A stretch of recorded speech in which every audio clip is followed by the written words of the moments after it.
So there's so much for you to look forward to this afternoon. And before that, we have a from a professor at the University of Bath School of Management. We've talked about how universities play a vital role in developing new business thinking, of challenging the norms. They're also the places where the future entrepreneurs are developed. So we're delighted to welcome Professor Dimo Dimov of the University of Bath School of Management, talking about unlocking new ways of thinking. Welcome. Good morning, everyone. It is great to be here as part of this fantastic event that I've been following throughout the morning, and it's very pleased to be able to share some insights with you. What I'd like to talk about is thinking. And there are two main reasons why we would want to consider that. The first is in everything that we do reflects the way we think. So thinking infuses the way we engage and interact with the world. And the second, perhaps more interesting part is that when we do things, when we look out and deal with the world, the one thing that we don't see is our thinking and ourselves thinking. So to be able to think about how we think requires a tremendous effort of reflection and being able to look at ourselves from the outside and try to make sense of how thinking operates and how we use it on a day-to-day basis. So hopefully what I'll share with you will give you some insights and ways that you can begin to engage with your own thinking and as I say, try and unlock new ways of thinking. So I'll start out with a simple teaser. And this is to appeal to our very common experience. We all have mobile phones. And we do know that as software gets upgraded, as new versions of software emerge, our old phones stop working, hardware stops working, so we need to upgrade. So this is a great chart that I found that illustrates this in the case of Apple. And a particular iOS will take you through several maybe generations of phones, but at some point you do have to upgrade your phone to take advantage of the latest software. So we can think about this in very simple terms. The software perhaps represents ways of thinking, and the hardware is ways of working. And so we can see this interplay between thinking and ways of working. We need new ways of working, a new hardware to take advantage of the latest software, ways of thinking. And equally, we need to evolve our new ways of thinking with the way we evolve the hardware. So the two things move in unison. We understand the idea for equipment, for technology, for appliances. We understand the idea of maintenance, of upgrades, of taking care of this. And in fact, it is a normal business expense to do annual maintenance of the equipment that we have. But how much effort do we actually put towards upgrading, tuning up, refining the way we think? So thinking and the way we engage with it and develop it is not really something that is readily available in our lexicon. When was the last time that you would say, I need to go to a mental spa? I really need to relax and develop my way of thinking. And by the way, I'm going to treat this as a business expense. There is something about systems that recognize maintenance of equipment as something valid and less so about the way we think. And so what happens as we engage with our daily activities is we tend to accumulate habit after habit, experience after experience, and they just accumulate. And if we don't make the effort to sort these things out, we become slaves. We become slaves or dependent on just habitual ways of doing these, engaging with situations. And of course, we know what happens when we have too many applications open and things run low on memory, and we need to have a refresh. We need to restart and re-examine and reevaluate. So with this setup, if we begin to think about innovation, there are really two main questions that arise in the context of innovation. They're very simple. The first one is this a good idea? This is in the context of you think of something you want to do. Is this a good idea? And the second one is, can we deliver results? Can actually this lead us to something tangible, tangible results? It is very interesting. These questions arise particularly when there's someone else involved. And this could be a senior manager who needs to give approval to something to be taken forward. This could be an investor who looks at our idea from the outside and they try to judge it. And so what these two questions do is, one question forces us to disclose our premises, to talk about what are the facts on the basis of which we can deem an idea to be a good one. And the second one, particularly when it comes to doing things and the question of results, is about how do we make commitments, and we ask for the reasons. Why do you want to do a particular thing? What exactly is it going to lead us to? What will it give us? What good results so we can give approval of that process? And what I'd like to do is, rather than think about how do we answer these questions, I'd like to think about why do we ask these questions in the first place? Why is it that when it comes to innovations, these questions of facts and reasons, they become so prominent? And it is useful here to think about management in general as habits of regulation. Management as a technology, and this is a technology, you can think of it as a technology that is about 100 years old, arose as a way of coordinating large number of people working together towards a common goal. And it has created that mechanism for regulation around the status quo and making sure that everybody advances towards that goal. And when you put together management and innovation, two things happen. The question becomes of what other goals to pursue, or what other directions to take.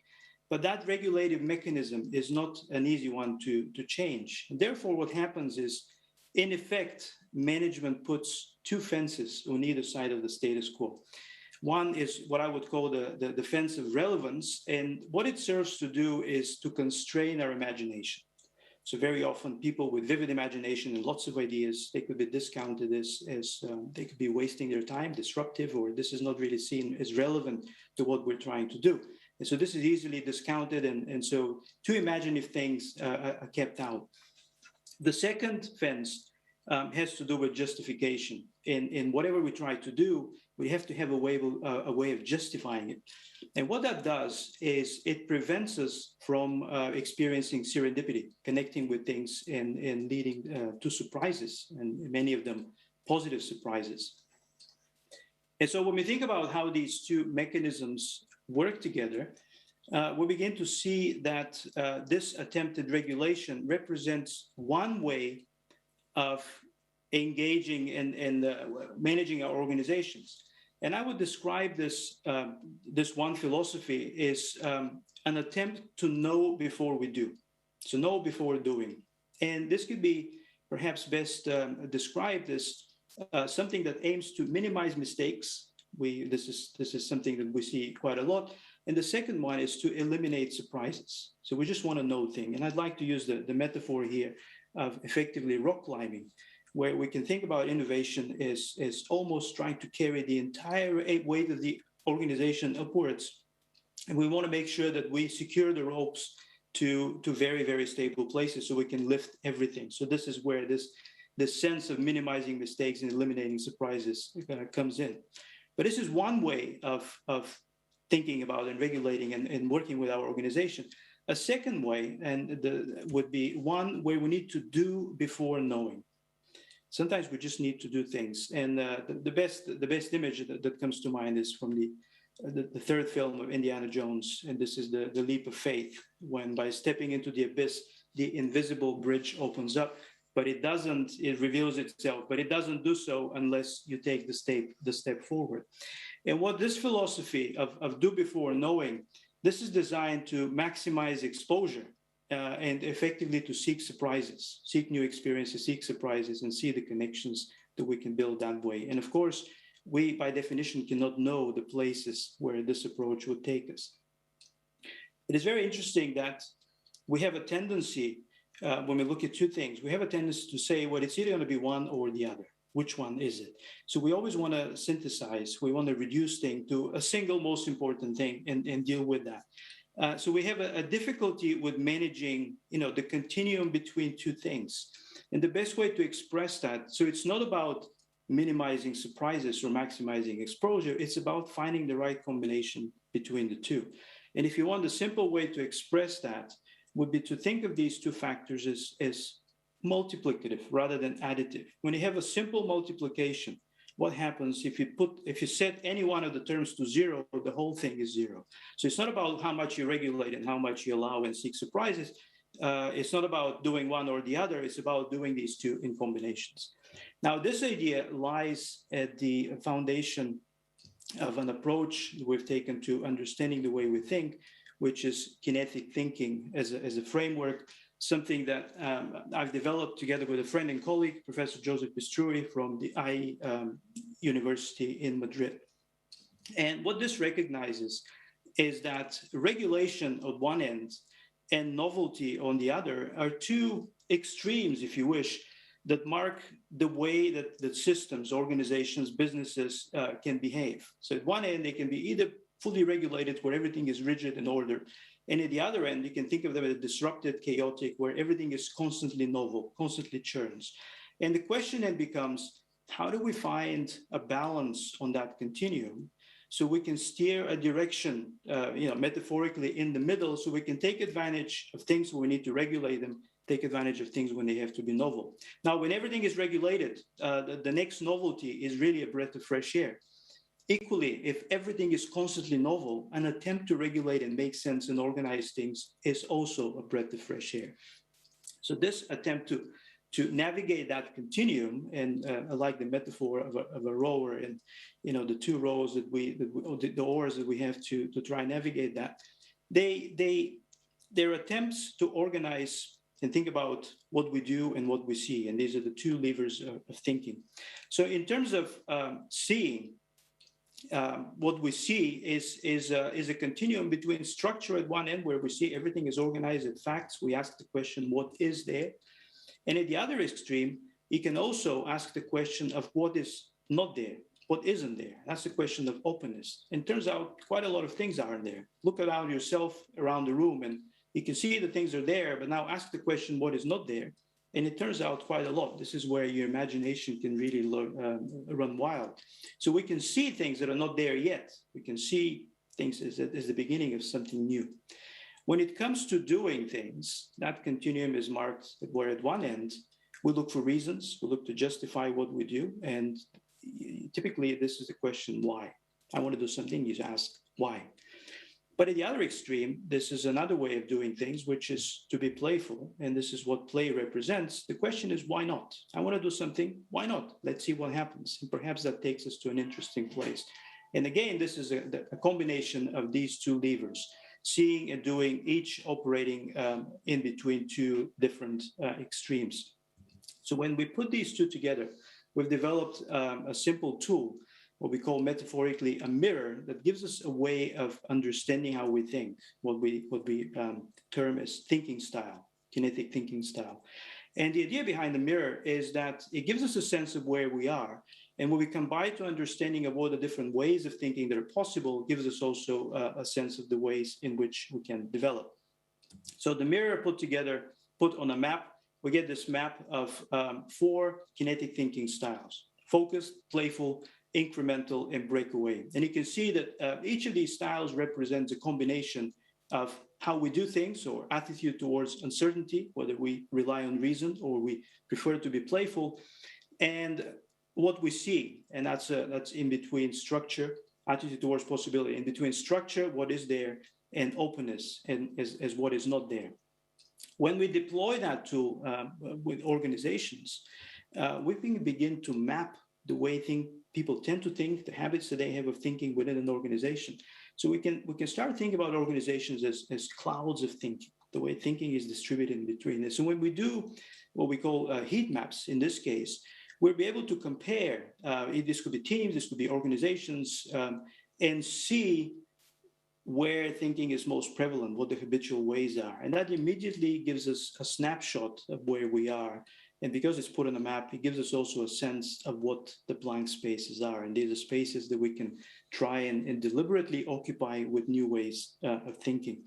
So the fundamental premise of kinetic thinking is that we need to move away from being a default thinker where we simply respond with our habits. We're not reflective about how we think, and so we just do things out of habit, to becoming a kinetic thinker. And this is the idea that we can now adopt a range of thinking styles that we can deem relevant.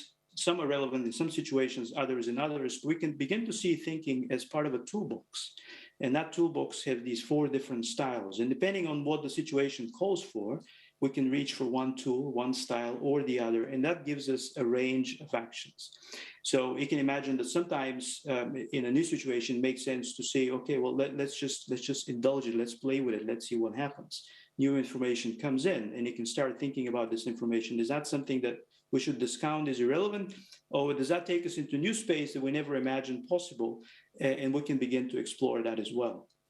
And these are just examples of how we can do that. So thinking, when it comes to what we do with it, turns out that thinking, we can describe this as a spectrum. And in that spectrum, the one area that we most readily recognize is the spectrum of the familiar. And the familiar simply consists of the things that we can provide facts for, and things that actions that we can easily justify. So when it comes to unlocking new ways of seeing and doing, the question becomes, how do we step outside of the familiar? And when we do step outside of the familiar, we begin to expose ourselves to surprises. So we really want to be able to operate and engage with that surprising realm. And sometimes the best way to facilitate surprises is to jump really far, to go into what we would call the absurd. And this is when we try to be really provocative in what we do, and really metaphorical, if you wish, in what we see. We begin to use different language to describe what is out there. And in a way, the function of the absurd is to take us so far out of the familiar that when we reel back a little bit and say, okay, well, that's too absurd, let's step a step back. Even when you take a step back, you're still well into the realm of the surprising. And that gives you a lot of new material to work with. So with that in mind, I'd like to end with one of my favorite quotes. This is from Martin Ohlmeyer in a book called Meta Skills. And thinking about thinking, by the way, is meta skill. And it is that we have an unfounded fear that machines will someday start thinking like humans. What we should really fear is that humans have already started thinking like machines. In a way, this is a way of saying we tend to think within the familiar, and we need to have the boldness and imagination to step outside of it into the surprising. So thank you very much for your attention. We've put some of these things together in a mock-up, a short course that puts these ideas together, and you can check it out on the website that I have put up on the screen. So thank you. Dimo, thank you very much. I have to say that one key element there was, it might sound a bit strange, was a complete revelation to me, the idea that there are different thinking modes. We think of our different tone of voice, we think of our behavior, think of our clothes, think of all the variables we have. And I've never once thought there's different modes of thinking. So just at that immediate level, thank you. That's a provocative and interesting thought in its own right. I'd like to discuss a little bit more about kinetic thinking with you. But prior to that, step back one. How do you advise entrepreneurs to have the time to think? We heard earlier Chris Anderson saying he didn't think for 15 years, which, nice line, probably not true, but you know what it's like. Entrepreneurs are always such busy people. Where does time figure? How do they get it? Oh, it's a good. I'm going to take a step back and actually think about why is it that you pose the question to begin with. So that kind of supposes that we recognize that thinking is not something that we should be doing, and that somehow it becomes an afterthought. It's something that we have to squeeze in. So if we recognize it as important, and in saying that, I understand how counterintuitive it is.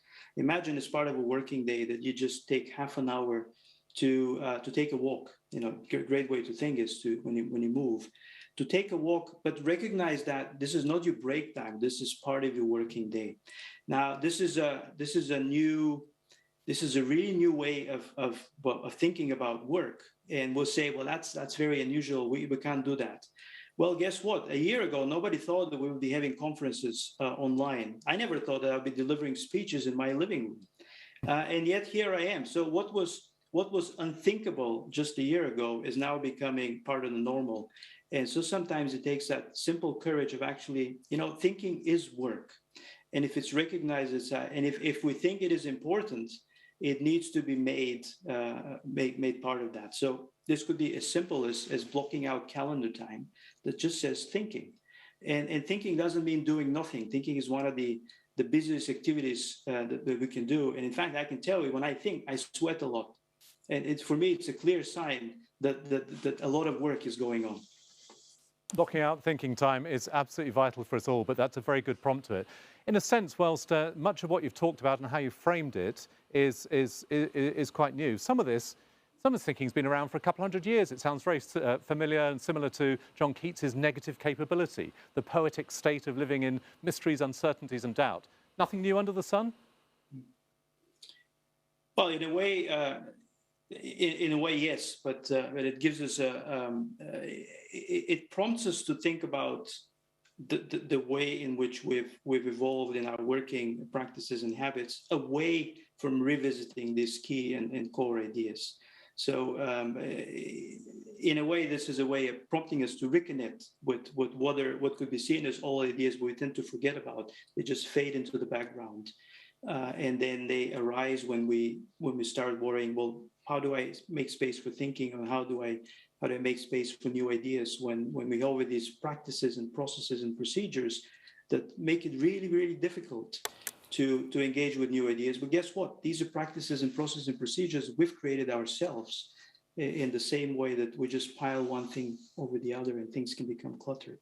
And one of your key points about a regulated environment, a regulated way of thinking as opposed to open thinking, in a sense, there's a direct parallel between the very regulated world of legal and financials. We heard from Burgess Salmon earlier. We will be hearing from Bevan Britton subsequently. That world being so regulated, but the entrepreneurial world being so open, and that sense of empathy from one side to another, those professional services that can understand the mindset of entrepreneurs who understand the reason for having that regulated, structured world, that's where value is created. How would you steer the two tribes to understand each other's perspectives better? Well, it's very interesting that you describe it, Greg, as two tribes, because the best metaphor I had in my mind is that these are the two tribes are described as sitting on two sides of a chasm. And that chasm we commonly refer to as the valley of death. So you very often hear, ask entrepreneurs, what is the main challenge you face? And they say lack of money. And you ask investors, what is the main challenge that you face? And they say lack of good ideas. And you think, how is that possible? You have these ideas looking for money and money looking for ideas, until you recognize that they sit on the two sides of this chasm. And entrepreneurs need the money to get some of the ideas validated. Investors want ideas that are already validated before they commit the money. So it's a typical catch-22 situation. And the question is, what kind of threads you can put to start make connections within the valley. And one of the things that is happening is the valley gets separated into smaller and smaller valleys as we begin to talk about seed funding and pre-seed funding, and who knows, soon we could be talking about pre-seed funding.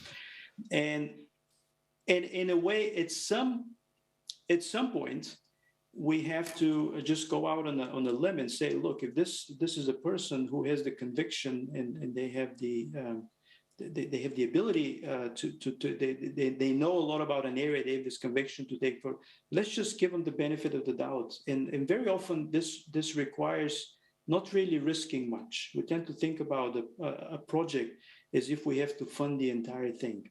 But what is a small step that we can take? It could be a small amount of money. What is the next milestone that they could do? If you start thinking in terms of milestones, not about the entire project, how he wants to change the world, but what is the first step that he could take, and what can that step show us? So we can be a lot more comfortable taking a single step rather than committing to a full and crazy project.